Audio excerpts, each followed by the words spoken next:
Hi, I'm Mark from Zebra BI and welcome to our product release update.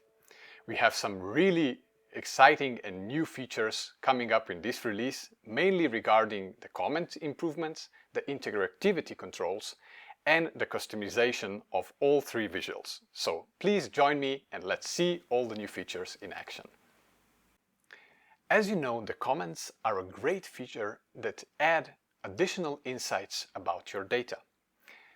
And when you assign those comments, previously those comments have been assigned automatically to a specific column.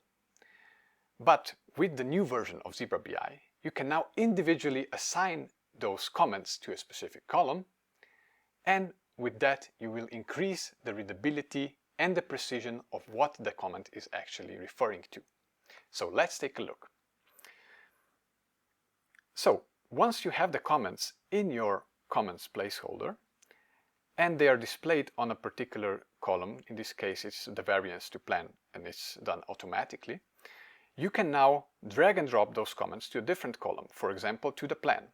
And the first thing you will notice is that it also changes the value next to the variances in the comment box. So now you have exact specification of what the comment is actually referring to. If I now move it back to the actuals, it will again refer to the actuals, and if I move it to the variances, it will refer to the comparison or the metric that we are actually comparing with the target. So in this particular case, it will remain with the actuals. Besides that, we've also added control for the interactivity of the comment box. And this also improves your comment box functionality in case you want to prevent your end users from changing the comment box and therefore making mistakes and unnecessary transformations to the comment box. So both these functionalities should really make your comment box and your commenting solution in general much better. In Zebra BI, you know that you can also compare multiple forecasts and multiple plans between each other. But previously, the distinction between the different versions of the plan has not been present, but it has been for the forecast. So now we've also added the separation of the notation for the plans as well. So if we take a look at the screen, we can already see that we have the plans separated with different notation. So the first plan will of course hold the entire outline, then it becomes dashed and even more dashed with the third plan. This also happens on the notation if we check the variances.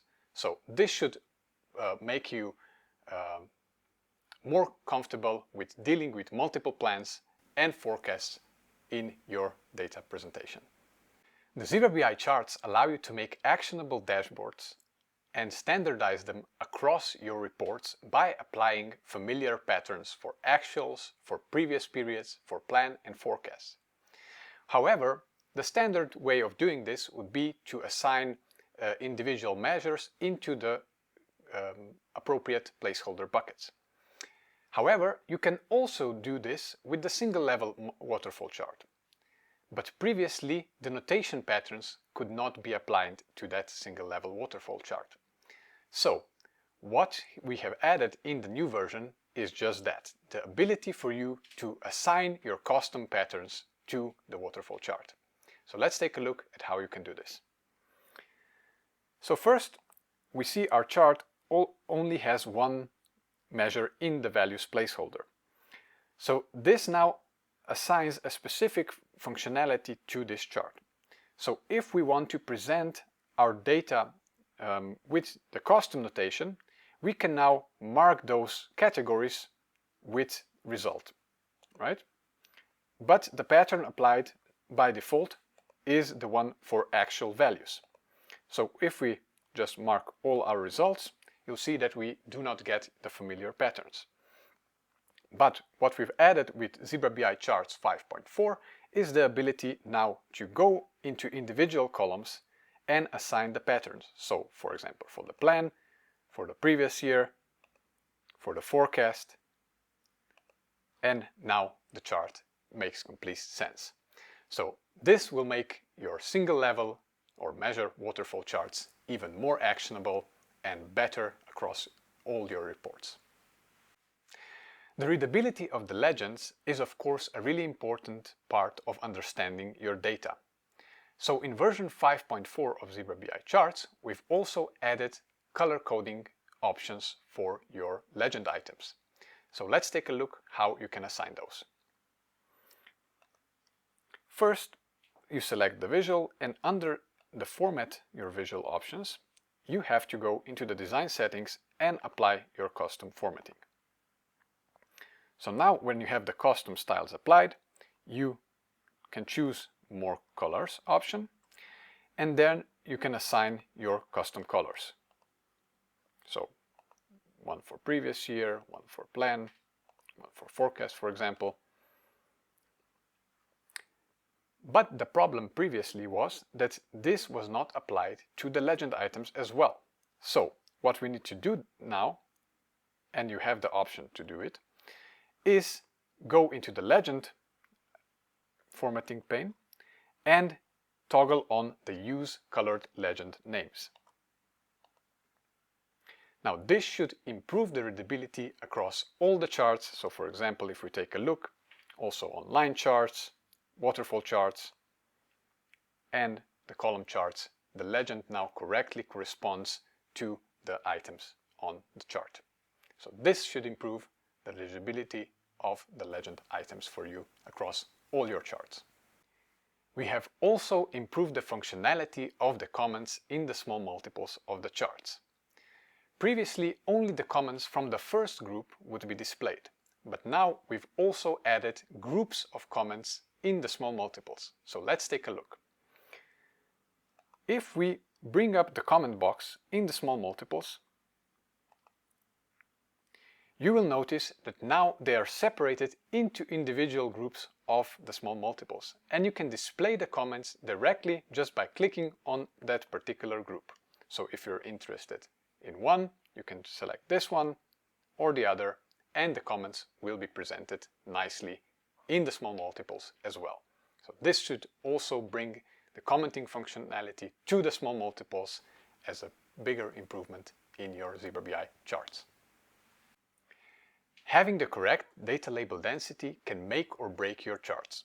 So to have more options when creating your charts, we've added a few more automatic options of data label density. So if we take a look, you will find those data label settings under the data labels, but we can simply search for density, and there you will find the different options. So you now can choose between the highest, the high, medium, and low automatic data label density. So for any chart, for example, if we're using an area chart, a line chart, a waterfall chart, or a column chart, and depending, even if we make it really small or really big, we should now always have the correct amount of data labels. So this should really improve your chart readability. The ability to change the font settings was one of the most requested features for ZebraBI cards. So let's see where we can find those settings.